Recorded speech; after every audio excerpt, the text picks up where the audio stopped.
Saudara dan saudari yang terkasih, orang-orang Bandung, kota kembang tempat kita tinggal ini dikenal sebagai orang-orang yang kreatif. Banyak seniman lahir dari kota Bandung. Kreativitas orang-orang Bandung ini tidak hanya di bidang seni, tapi juga dalam hal mengartikan nama-nama tempat yang ada di kota Bandung. Sebagai contoh, di wilayah gereja kita, gereja katedral, di sana itu, di sebelah Balubur, ada jembatan Pasupati. Bapak Ibu pasti tahu ya, Balubur sebelahnya itu Pasupati ya. Kata orang, Pasupati itu artinya pas suka, pas di hati. Ada lagi di wilayah Cicadas, dekat Cicahem itu ada Ujung Berung. Kata orang juga, Ujung Berung itu artinya udah berjuang namun nggak berani ngungkapin. Masih ada di wilayah Cicadas itu Antapani. Antapani itu artinya antara cinta tapi tewani, nggak berani maksudnya. Ada lagi di tetangga kita juga, di paroki Buah Batu. Buah Batu kata orang artinya buruan bisiku batur. Cibiru, Cibiru itu artinya cintamu bikin terharu. Ada juga di sana itu Ciamplas. Ciamplas kata orang Bandung artinya cinta hampa tak berbalas. Selesai ya, kalau enggak misalnya kelamaan kita ini. Ada juga banyak di antara kita orang-orang Katolik yang mempunyai nama tersendiri, lalu orang tua mereka membaptis lalu memberikan nama pribadi mereka sesuai dengan harapan yang diinginkan oleh orang tua berdasarkan kehendak Tuhan. Contoh, Johan. Johan itu artinya jodohnya Tuhan. Maka dulu ada Romo namanya Johan, memang betul karena jodohnya Tuhan.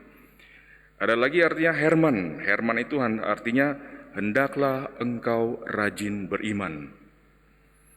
Ada lagi Anita. Anita itu artinya anak ini titipan Allah. Ada lagi yang bernama Martinus. Seorang bapak punya 3 anak. Nama bapaknya itu Martinus diterjemahkan dalam nama anak-anaknya.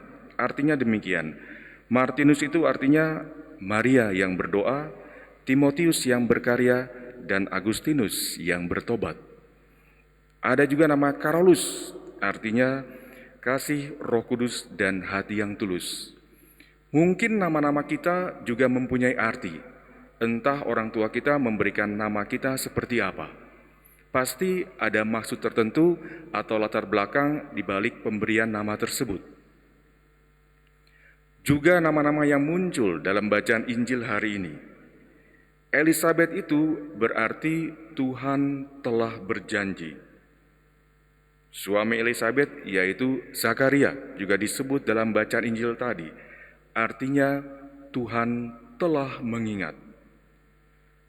Maka ketika ada peristiwa pernikahan antara Zakaria dan Elizabeth, itu pernikahan satu Tuhan dengan mempunyai 2 nama yang mengandung arti masing-masing, yaitu Tuhan yang telah berjanji, Elizabeth, dan Tuhan yang telah mengingat pada diri Zakaria.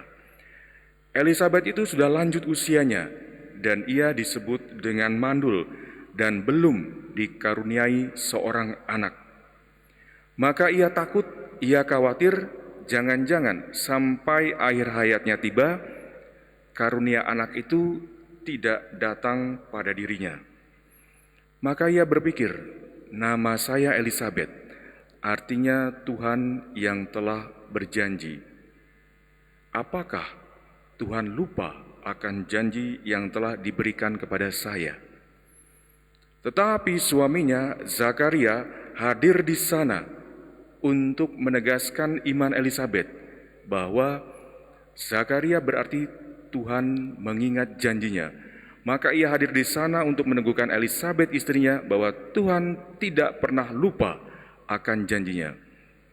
Maka ketika anak mereka lahir, anak itu diberikan nama Yohanes yang artinya Tuhan Maha Baik. Mereka mempersembahkan anak mereka Yohanes kepada Tuhan seturut dengan rencana keselamatan Tuhan sendiri. Saudara dan saudari yang terkasih, apakah arti nama kita di hadapan Tuhan? Tuhan telah memberikan nama kepada kita bukan hanya pada saat kita dibaptis, bukan hanya nama-nama pribadi kita yang dikenakan oleh orang tua kita, namun Tuhan telah memberikan nama kepada kita sejak kita dikandung dalam rahim ibu kita sendiri.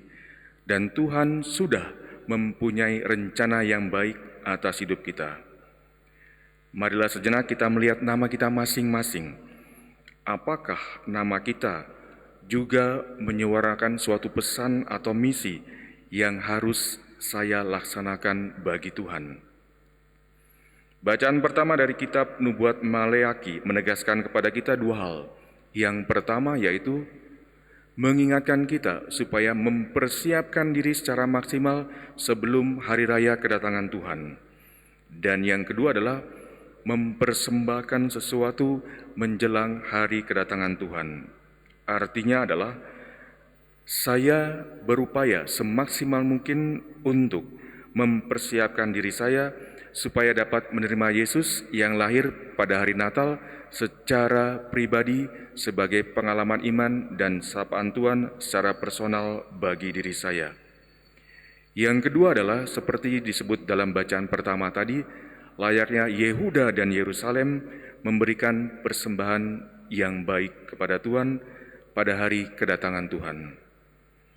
Apakah misi hidup kita saat ini adalah mempersiapkan diri dan mempersembahkan yang terbaik bagi Tuhan pada hari raya Natal nanti? Saudara dan saudari yang terkasih, marilah kita ingat akan janji-janji Tuhan yang sudah diberikan untuk kita melalui nama-nama kita pribadi. Marilah kita senantiasa berharap dan percaya seperti Zakaria bahwa Tuhan senantiasa ingat akan janjinya kepada kita.